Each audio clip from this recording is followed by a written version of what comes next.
জবানটা ভুলে দিচ্ছে।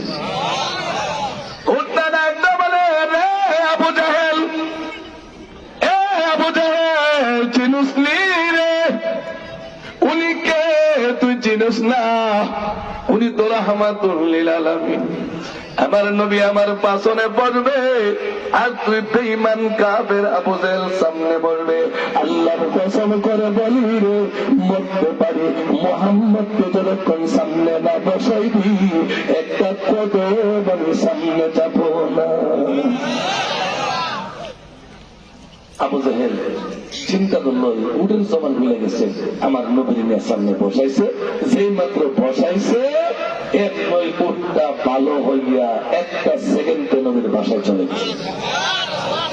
এভাবে নবীর বয়স আস্তে আস্তে বড় শুরু হয়ে গেল। নবীজির পিছনে দুশ্মন পুরা মক্কাত লেগে গেল। তখন নবীজি দাওয়াত প্রদান শুরু করলো। মক্কার মধ্যে অনেক লিডার দাঁড়ায় গেছে মুহাম্মদ রে হত্যা করবার লেগে। নাউজুবিল্লাহ। একটা কাফের, তার নাম ছিল রুকানা, সে কয়ে মুহাম্মদ, আরেকটা কাফের নাম ছিল জিমাদ। নাশাতে হাদিস, জিমাদ তো মুহাম্মদ পাগল, আর জিমাদ হইল মক্কা নগরীর সবচেয়ে বড় জাদুকর, দার্শনিক, কবি, শিক্ষিত। সকলে মিলে জিমাদকে বললো, জিমাদ, মুহাম্মদ রে যদি তুমি যাও জাদু করে লইতে পারবে। নাউজুবিল্লাহ।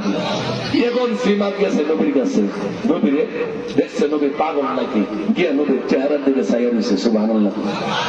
আমার নবীকে সমস্ত প্রশংসা ওই আল্লাহর জন্য, যিনি আমাকে নবী বানিয়ে পাঠাইছেন, যাকে চাই তাকে হেদায়েত দেন, যারা সাথে আল্লাহ পথভ্রষ্ট করে। জিমাদ আবার কোনছেন নবী, আবার গেছে, আবার গেছে, আল্লাহর কসম, আল্লাহর কসম, হে মুহাম্মদ, তুমি যে আল্লাহর নবী, কোন সন্দেহ নাই, আমি তোমাকে পরীক্ষা করার জন্য এসেছি। আমি এই মুহূর্তে কালিমা পড়ে মুসলমান হয়ে গেলাম। এবার গেছে রুকানা, মক্কা নগরীর বড় পাশাপাশি করি না, কুস্তি করুন না আছে না এমন শক্তিশালী। তো এর আঙ্গুলের দেখা আইলে কেউ দাঁড়া যেত না, এমন ভয় পাইতো মানুষ। ওই মোহাম্মদের লাগাইতো রুকানার সাথে। তখন একটা চুক্তি হইল যে আমরা রুকানার সাথে মোহাম্মদের পাশাপাশি হইব। যদি মোহাম্মদ নবীরে হারাইতে, মোহাম্মদ যদি আমরা রুকানারে তলে বাড়াইতে পারে কুস্তি করিয়া, তাহলে মোহাম্মদের ধর্মটা আমরা জানো।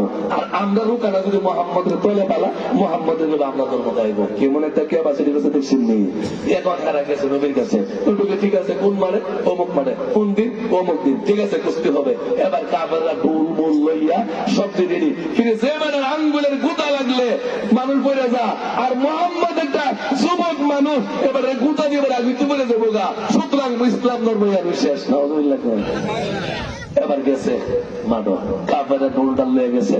এবার নবীর সাথে কুস্তি হবে রুকানা আর নবীজি মুহাম্মদ। সুবহানাল্লাহ বলতেন না। এখন রুকানা কো, মোহাম্মদ তুমি ধরবা আমার আগে না, আমি ধরুন তোমার। নবী কো, তুই যেটা ভালো মনে করেছি মনে কর, আমি ধরে আগে চেহারা চেয়ে লক্ষণটা বেশি ভালো না। সুবহানাল্লাহ কন্যা। কেননা আমার নবীরে আল্লাহ এই দুনিয়ার 16,000 যুবকের শক্তি দিয়ে রাখছে, ইমানই শক্তি দিয়ে রাখছে। এবার দুজন কুস্তি লেগে গেছে। দুজন লাগার পরে এমনি নবীর হেদর লিখছেন, হেদর লিখছে আগে নবীর এমনি তোর সবরে আল্লাহ নবী এই কনিটা লাগাইয়া শুধু আঙ্গুলটা লাগাই দিছে, পরে সোয়া দূরে উড়ে গেল। ওইটা আমার নবীর চেহারা চাইছে। মনে মনে তো কিতাবি দরবার আগে তুই পেলান্টি শোক মারে দিল মানে নবীকে চাইলিছে কিনলে কি করে মোহাম্মদ তোমার দরবার আগে আবার লারা মারে দিস। দরবারে গেলাম তোর তো তোর বালা করি ধরতে হলে এরপরে আবার আছে হনিমন ধরা ধরো মোহাম্মদ সুড়ো কেন দেহার আছে। এবার যাইয়া নবীর পিছন দিক যা আপনি বেড়াই আসছে বলছেন, পিছনে ধরলে তো মানুষ এমনি শেষ, কথা কন ঠিক কিনা। এখন এক মোহাম্মদ ধরছি, আবার শেষ তুমি আমার ধরছি। আল্লাহ নবী একটু লাড়া দিয়েছে বলে আবার সোয়াদ দৌড়ে গিয়ে এক মনে মনে তো খিতারি খিতা শুনলো দরবার আগে দিয়ে পেলাম সব মারা দাম।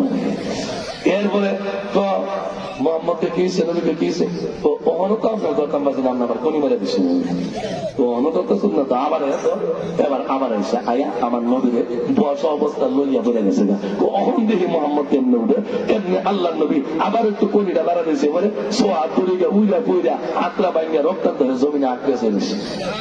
সুবহানাল্লাহ। আল্লাহ নবীকে কিছে, এ মোহাম্মদ, মোহাম্মদ রে আমি হইলাম এই মক্কা নগরীর সবচাইতে বড় কুস্তি করাওয়ালা।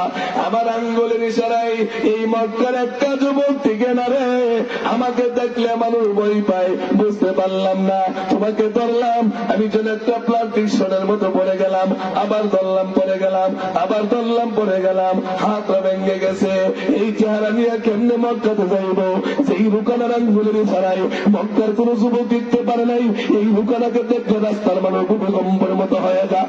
এ মুহাম্মদ, আল্লাহর কসম করে বলে, তোমার মুহাম্মদের খোদার কসম করে বলি, আমি আমার লাত উজ্জারের কসম করে বলি, মুহাম্মদ রে, আমার জিন্দেগিতে আমি মক্কাতে কারো কত মানুষের সামনে কুস্তি হয়েছে, আল্লাহর কসম করে বলি, তুমি যে আল্লাহর নবী, কোন সন্দেহ নেই, এই মুহূর্তের ভিতরে আমি কালিমা পড়ে মুসলমান হয়ে গেলাম। আমার নবী এভাবে আস্তে আস্তে বড় হইল।